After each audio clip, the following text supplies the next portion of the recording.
శ్రీ పొట్టి శ్రీరాములు నెల్లూరు జిల్లా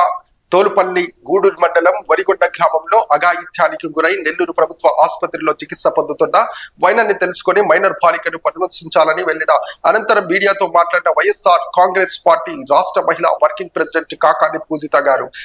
పూజిత గారు వెంకట పాల్గొన్న వైఎస్ఆర్సీపీ జోనల్ మహిళా ప్రెసిడెంట్ మోయిల్ల గౌరీ గారు, వైఎస్ఆర్సీపీ మహిళా జిల్లా అధ్యక్షురాలు సునంద గారు, వైఎస్ఆర్సీపీ నెల్లూరు రూరల్ మహిళా అధ్యక్షురాలు రమాదేవి గారు, ముత్కూర్ ఎంపీపీ సుగుణమ్మ గారు తదితర మహిళలు, నేతలు కాకాని పూజితమ్మ తదితరులు రాకను తెలుసుకుని హడావిడిగా మైనర్ బాలికను తరలించిన హాస్పిటల్ సిబ్బంది, పోలీసులు, పూజితమ్మ తదితరులు మైనర్ బాలిక విషయాన్ని ఆరా తీయగా గైనకాలజీ విభాగం అధిపతి డాక్టర్ గీతాకృష్ణ గారిని కావాలని వెల్లడి పూజితమ్మ తదితరులు డాక్టర్ గీతాకృష్ణ గారిని కలవగా పాప విషయమే తమకు తెలియాలంటూ బకాయింపు మైనర్ బాలిక పరిస్థితిలో తాము తెలుసుకోవాలని మహిళా నేతలు పట్టుబడడంతో ఎట్టకేలకు ఇక్కడి నుండి తరలించారంటూ స్పష్టం చేసిన డాక్టర్ గీతాకృష్ణ నెల్లూరు జిల్లా పోలీసులతో పాటు హాస్పిటల్ సిబ్బంది నిర్లక్ష్యం కూడా శాపంగా మారుతుంది అంటూ మండిపడ్డ మహిళా నేతలు, మహిళా పట్ల కూటమి ప్రభుత్వం నిర్లక్ష్యం ఆగ్రహం వ్యక్తం చేసిన పూజిత